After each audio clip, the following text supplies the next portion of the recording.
Oh, today I'll be talking about my top three songs from each Aerosmith album. Aerosmith is one of my personal favorite bands, and I know certain albums are going to be easier than others, while other albums will be more difficult when it comes to deciding on the top three here. But yeah, love Aerosmith. Bummed I never got the chance to see them live, but either way, a band that will always be one of my all-time favorite bands. But yeah, we'll be going from the first album to the most recent album. We won't be talking about any live albums or compilations, EPs, or anything like that, just the main studio albums. But let's go ahead and start off with the first album, self-titled. And this is, for me, one of the easier ones when it comes to picking a top three. So my top three, probably Somebody, Dream On, and Moving Out. I know some people would probably put Mama Ken in their top three, and yeah, great song, but when it comes to coming up with a top three for me, another thing I do keep in mind is also replay value, what songs I listen to more than others, or songs I listen to less than others, and stuff like that. But yeah, I like Mama Ken, but I find myself returning to that song not as much as some other songs on here, but still a great song. But again, my top three has to be Somebody, Dream On, and Moving Out. Moving Out to being one of their more overlooked, one of their more underrated songs. And when it comes to Somebody, I like the main riff in that song, and of course I gotta include Dream On. That song is definitely iconic. But yeah, that is my top three for this album. Let's go ahead and move on to the next album, their sophomore album, Get Your Wings. Another pretty good album in their discography. And this is another top three that was somewhat more easier for me. My top three, Same Old Song and Dance, of course. Woman of the World, and Seasons of Wither. Seasons of Wither might be my favorite song on this album, and honestly, probably one of my favorite Aerosmith songs. It's most likely probably in my top 20. I don't know about top 10, that's a big maybe, but top 20 most likely, yeah. I absolutely love that song. And then Same Old Song and Dance, which is one of the fan favorites on here. Of course, that had to crack my top three here. And then Woman of the World, I think, is one of the more underrated songs off of here. I can see some people making an argument for Train Kept a Rollin' being in the top three, but that song is probably more of an honorable mention for me because, I mean, again, I really like Woman of the World. Again, to me, kind of underrated. But yeah, my top three again is Same Old Song and Dance, Woman of the World, and Seasons of Wither. But let's go ahead and move on to the next album, one of their more iconic albums, with Toys in the Attic. Definitely a classic, and my top three is most likely going to be Walk This Way, Sweet Emotion, and Round and Round. I think Round and Round's a pretty rocking song. Not talked about as much as some of the other songs in here, but personally, it's always been one of my personal favorites on the album. An honorable mention would be Toys in the Attic, the title track, of course. Uncle Salty is another pretty good song on the album. But yeah, my top three has to be Walk This Way, which is probably one of the catchiest songs on here. And of course, Sweet Emotion, which is one of their more iconic songs. And yeah, and then again, Round and Round. But yeah, that's my top three for Toys in the Attic. But let's go ahead and move on to, honestly, probably one of my favorite albums of all time. To me, this is a perfect album, and that album is Rocks, my favorite Aerosmith album. This is one of the more tougher albums for me to come up with a top three for, honestly. But I did finally come to a conclusion, and I'm going to have to go with Back in the Saddle, Last Child, and Get the Lead Out. I think Get the Lead Out, definitely one of their, honestly, I'm going to go ahead and say it, I think it's one of their most underrated songs. I really like that song a lot, especially when it comes to their 70s work. I think that's probably one of my favorites in general. I really like that song a lot. And then Back in the Saddle, it's definitely one of their best album openers in my opinion. And then Last Child's another one of my favorite Aerosmith songs probably. But there's so many great songs on here. I mean, Sick as a Dog is probably an honorable mention. Same with Nobody's Fault. I mean, not a single weak track on it. All around, pretty great album. And again, one of my favorite albums of all time. But next, we'll be talking about Draw the Line. And my top three for this album, this is probably one of the more easier ones for me. I'd go with the title track, Draw the Line, and then Get a Grip, and Kings and Queens. And also, with my top threes for these albums, my top threes are in no particular order. The songs are in no particular order, but yeah. Draw the Line, the title track has to be in the top three. That's also one of the one of the more fan favorites off of here, and same with Kings and Queens, of course. I mean, but yeah, Get a Grip to me is one of my favorites when it comes to the deeper cuts in the album. I do also like Bright Light Fright, especially Joe Perry's vocals in that song. Critical Mass is another standout in the album too, but again, my top 3 has to be the title track, Get a Grip, and Kings and Queens. But yeah, that's my top 3 for Draw the Line. Let's move on to one of their more underrated albums, in my opinion, Night in the Ruts, their final album in the 70s. Another easier one for me. My top 3 is going to be, no surprise, Chiquita and probably Reeferhead Woman. Rhythmically, I really dig that song, and then Chiquita is a contender for maybe being my favorite song off of here, and then No Surprise, I think is another pretty good way to open up the album. I think it's a pretty good album opener. I don't know if it's one of my favorite album openers from the band, but I still think it's definitely one of the standouts off of here. And I do also like Remember, Walking in the Sand. One of the more popular songs off of here, but I do like that one. But yeah, that song would probably not be an honorable mention. Same with 3 Mile Smile. But yeah, again, my top 3 gonna have to go with No Surprise, Chiquita, and Reeferhead Woman. But now we're moving to Rockin' a Hard Place, the album where you don't have Joe Perry or Brad Whitford. And I seem to like this album more than some people. I mean, is it one of their best? I'm nowhere near one of their best, but I still think it's still pretty solid for what it is. But my top 3, kind of like with the last 2, I think this is another easier one when it comes to coming up with the top 3. I'd go with J.O. Bate, Lightning Strikes, which I think is honestly another solid single for the band. And then I'd go with probably the title track, Rockin' a Hard Place. I do like Cry Me a River, especially Steven Tyler's vocal performance in that song. Jig Is Up, another pretty good song off of here. I also like the riffs in Bolivia and Ragamuffin. But yeah, to me, kind of an underrated album. But yeah, J.O. Bate, Lightning Strikes, and the title track are probably my top 3 on this album. But next we're moving to an album to another album in their discography that I think is underrated. And that album is Done with Mirrors. This album sees the return of Brad Whitford and Joe Perry, and it's also produced by Ted Templeman, who worked with Van Halen.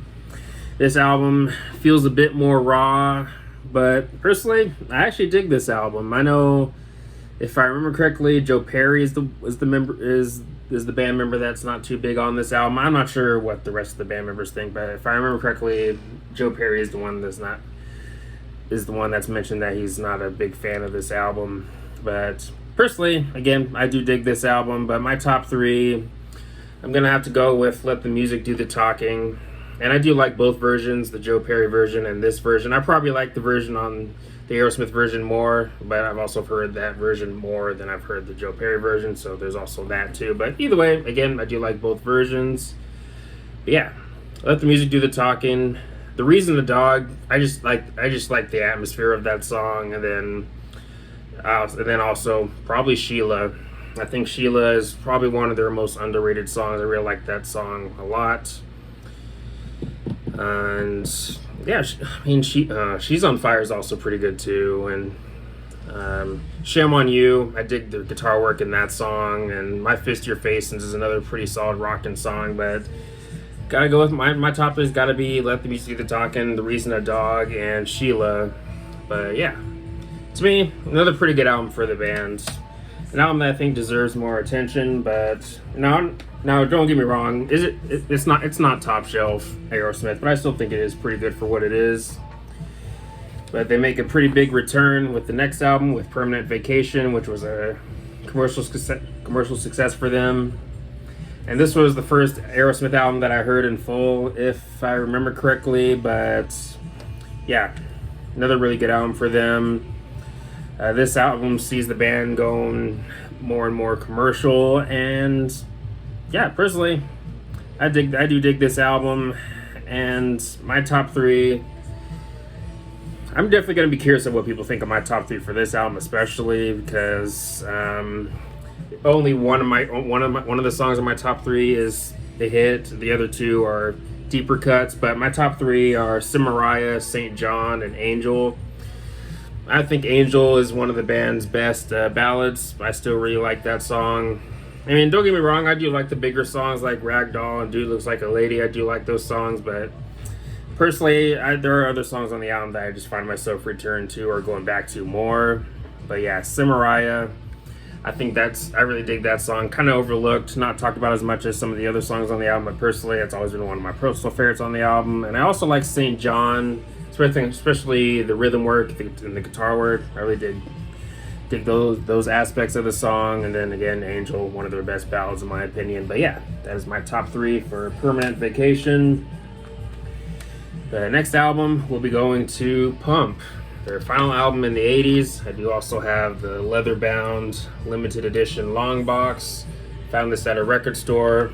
Definitely a really cool find. Didn't even know it existed until I saw it again at that record store. But yeah, Pump, another pretty good album for them. My top three, and this was a tougher album. This is one of the tougher albums for me to come up with a top three for, because my top three for this album really could change at any time. But my top three for now, I'm gonna have to go with Love in an Elevator, Janie's Got a Gun, and Hoodoo Voodoo Medicine Man, maybe? I don't know. I do really like the first two songs too, Young Lust and Fine, but I think Hoodoo Voodoo Medicine Man, I really dig that song a lot. But yeah, that song, Love in an Elevator, and Janie's Got a Gun are probably my top three. Janie's Got a Gun to me being one of the band's best singles. And Love in an Elevator, even with how much it's been played, I still dig that song. But yeah, Pump, that is my top three for that album. Let's move into the 90s with Get a Grip. Another album in their discography that has its share of hits. But my top three, I'm going to have to go with Fever, Living on the Edge, and probably Shut Up and Dance. I really like Shut Up and Dance. That song was in one of the Wayne's World movies. Maybe the second one, if I remember correctly. I could be wrong about that. I might be thinking of something else. But either way, Shut Up and Dance has always been one of my personal favorites on the album. And I think Living on the Edge, when it comes to their later work, I think that's one of their best singles for sure. And then Fever, that's definitely one of my favorite deep cuts in the album. But there are many great songs on here. I do also like Flesh and Eat the Rich, title track, Gotta Love It. I think it's another pretty good deep cut on the album. And I also like Line Up. But yeah, Get a Grip, that is my top three. Fever, Living on the Edge, and Shut Up and Dance. The next we're moving to 9 Lives from 1997. So this was another album that was a bit more easy for me to come up with a top three for. But my top three for this album, I'm going to go with 9 Lives, Falling in Love, Is Hard on the Knees, and Taste of India. Yeah, Taste of India was the first song that I heard from this album, and then eventually I got around to checking out the album, and yeah, Taste of India has always been one of my personal favorites on the album, and kind of a unique song for them. Doesn't really sound like really any other song they've ever done, but still feels like Aerosmith, of course. But yeah, Taste of India, definitely one of my favorites. And then Falling in Love, Is Hard on the Knees is another pretty good single for them, and I think the title track 9 Lives is a pretty strong way to open up the album. Pretty rocking song. I'm sure some people would probably mention Pink in their top three maybe. I think that song is just alright. I feel like they have better singles, but I don't mind that song though. But I think there are better songs on the album though.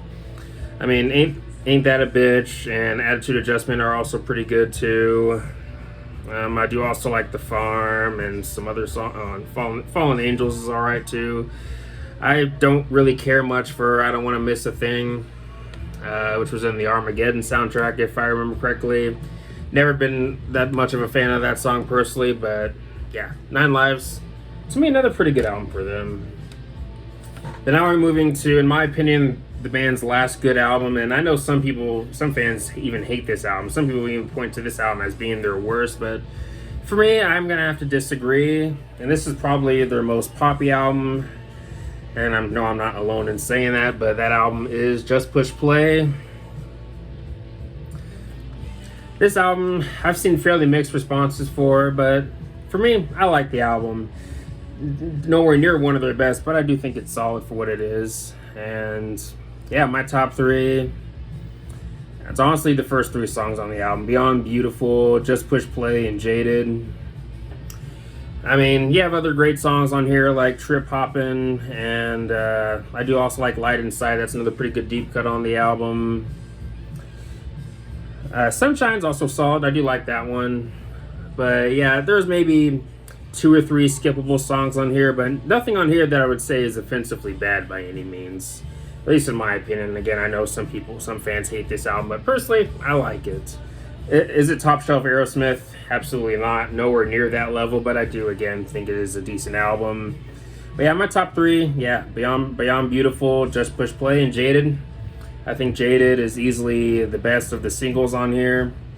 But yeah, that is my top 3 for Just Push Play. Let's go ahead and move on to Honkin' on Bobo, which pretty much is a tribute to their influences, and goes back to the 50s and 60s, if I remember correctly.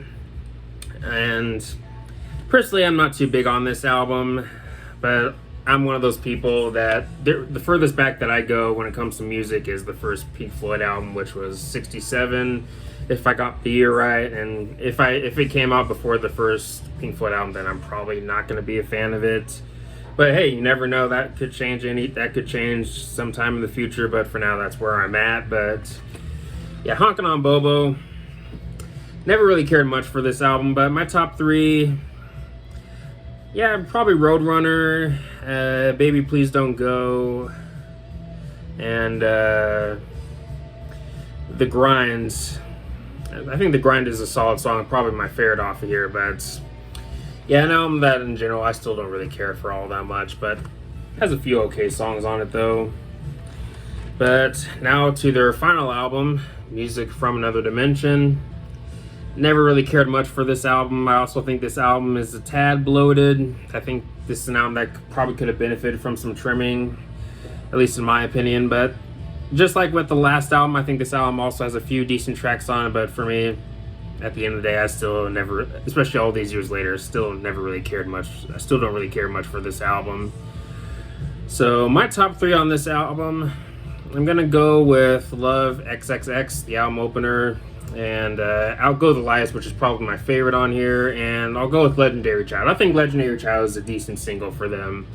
Not one of their best singles, but I do think it's a decent single though. But Outgo the Lights is probably my favorite. Whenever I'm in the mood to return to anything off this album, really the only song I go back to nowadays from this album really is Outgo the Lights. But even with that said, I still think there are a couple other decent tracks on there. Like, again, Legendary Child and Love XXX. Beautiful is okay. And What Could Have Been Love, I think, is a decent ballad. But yeah, never cared much for this album, but it has a few okay songs on it. But yeah, those are my top 3 songs from each Aerosmith album. Let me know your thoughts on my top 3s for these albums in the comment section below. Let me know your top 3 songs for each album. And let me know if you like some of these albums or all their albums, and of course let me know how long you've been a fan. I can't remember when I became a fan of Aerosmith. I want to say it was like around like 6th or 7th grade. I can't remember. It was pretty early in my life, but either way, let me know all your thoughts on my top 3, and of course let me know your top 3s in the comment section below and all that good stuff. But anyways, thanks for watching. Please leave a comment and a like, subscribe. Have a nice day and take care.